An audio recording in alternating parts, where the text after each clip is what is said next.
اكو دولة من الدول تعتنق التشيع، ما احب اذكر اسم، يعني ما اقدر اذكر اسماء. اصلا هي كانت على احدى مذاهب اخواننا العامة. السر في اعتناقها مذهب التشيع والي من ولاتهم، سلطان من سلاطينهم. سلطان كان يحب زوجته وطلق زوجته 3 مرات،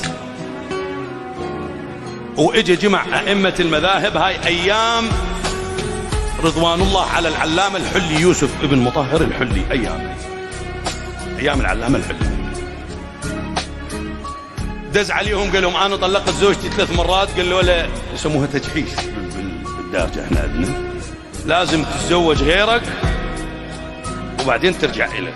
الملك قال انا احبها، السلطان انا احبها وما مستعد اخلي واحد يقتل بزوجتي، لو اعرف اذبحها ما مريض. دز على فقهاء المذاهب الحنبلي والمالكي والشافعي المهم قال لهم تعالوا الحنفي هم وياهم، ويا الاحناف شو تقولون؟ قال له انت مطلقها 3 مرات لازم تتزوج غيرك. الموالكي قالوا نفس الشيء، الحنابلة الشوافع قال الحل شلون؟ هو مسلم واسود على مذهب اخواننا العامة. قال شنو الحل؟ وزيره يمه قال له ما تشوف الاماميه. قال للجماعه، قال لهم اقول لكم اكو فرقه الاماميه كذا. قال له اوه دعوفهم ذولا نواصب، احنا شو ودانا عليهم؟ روافض عفوا، شو وداك على روافض؟ قال زين هم روافض منو زعيمهم؟ قال له لا يعني اعلم علمائهم العلامه الحلي. قال جيبوا لنا يا الجماعه زعلوا ائمه المذاهب. قال لا بالله خلينا نستشيره وانتم اسمعوا مشورته، اذا صحيحه صحيحه واذا غلط غلط. فقعدوا الجماعه خوفا من سطوه السلطان، خوفوا من السيف، ما قعدهم حبا بالعلم او يسمعون، يعني كانوا في وقت بس اتفقوا بيناتهم. يا دوم هاي الاتفاقات جديده يا قاضي، دوم تنحط عمر جبناه على هالحوشه هاي. لا ذنب لنا الا ان قلنا عليا ولي الله. على العموم فقال لهم واحد من ائمه المذاهب، قال لهم راح يطوب، يعني من شيوخهم، قال لهم راح يطوب علامة الحلي. اولا يكون مكان بالديوان ما نسوي له، يعني القاعد شبر خي يقعد متر، واذا دخل وسلم لا تردون عليه السلام. ان لله عبادا فطنا، والشكر لله مراجعنا من ذاك اليوم لهذا اليوم فطن يودع فطن كلهم، الله يحفظ الموجودين ويرحم الماضين منهم. فاول ما دخل العلامة الحلي شاف الحكي مو بساطة، هو هم ما كذب خبر، جل لكم الله صفط عاله حط تحت الطق، ومن طب ما قال السلام عليكم، قال السلام على من اتبع الهدى. اذا ما جاوب القاعد يعني كافر، على من اتبع الهدى، اللي ما يجاوب مو. فصاروا مجبورين يردون السلام. طب للديوان، باوع الديوان كله صاق، ماكو مكان يقعد به، شافكم مكان بصف السلطان، بش قاعد بصف السلطان. الجماعة والله يريد ينصر الحق، جماعة واحد يجلس بالثاني.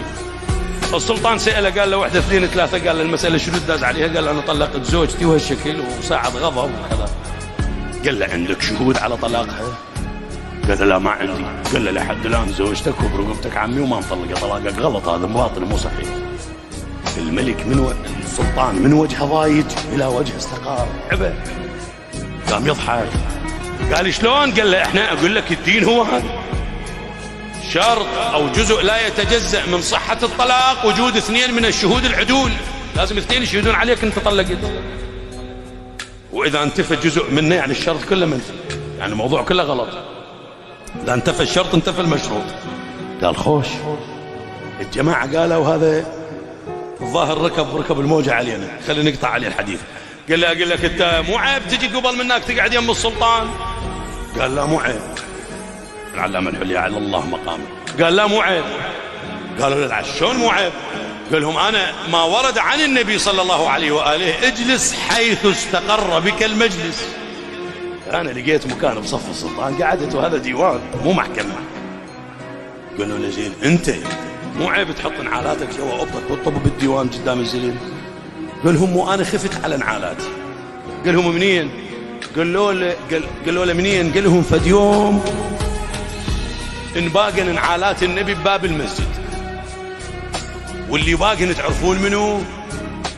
قالوا لا ما نعرف. قال الأحناف. انتم الأحناف؟ قالوا لا عمي، احنا وين كنا موجودين بأيام النبي حتى بقنا نعالة تكرموا؟ قال يعني موتوا؟ قال شال حنابلة اللي باقوا. حنابلة قالوا احنا لا عمي احنا وين موجودين اصلا؟ قال انا موتوا. الموالك اللي باقوا، الموالك قالوا احنا شنو ياهم مالتنا احنا وين شايفين النبي حتى بقنا نعالة؟ قالوا يعني موتوا. الشوافع اللي باقوا، الشوافع قالوا احنا وين لحقنا على النبي حتى بقنا نعالة؟ التفت إلمن للسلطان قال له أصلحك الله، هاي المذاهب قدامك قاعدة ترى ورا دعوة الإسلام ورا دعوة النبي ب500 إلى 700 سنة الله إجوا، وأنا مذهبي مرتبط برسول الله صلى الله عليه وآله. أنت تمشي بإشكال ذولا لو تمشي بكلامي أنا من أحشي لك مذهبي أسسه علي بن أبي طالب، وذولا يسولفوا لك قال أحمد بن حنبل وقال أبو حنيفة على راسي كلهم، ما عندي مشكلة ما علي بهم. بس شوف ذولا 500 سنة من وراء دعوة النبي ولا زالوا يشكلون على مذهب أهل الحق، مذهب علي وأتباع علي. إشكالهم إلا مشروعية عادية من عندها، قال دين الدولة الرسمي الإسلام والمذهب الرسمي هو مذهب التشيع. هذا القائد إذا كان حقيقي، إما القائد إذا صار باطل ما يعرف يقود الرعية، باختصار ما يعرف يقود الرعية.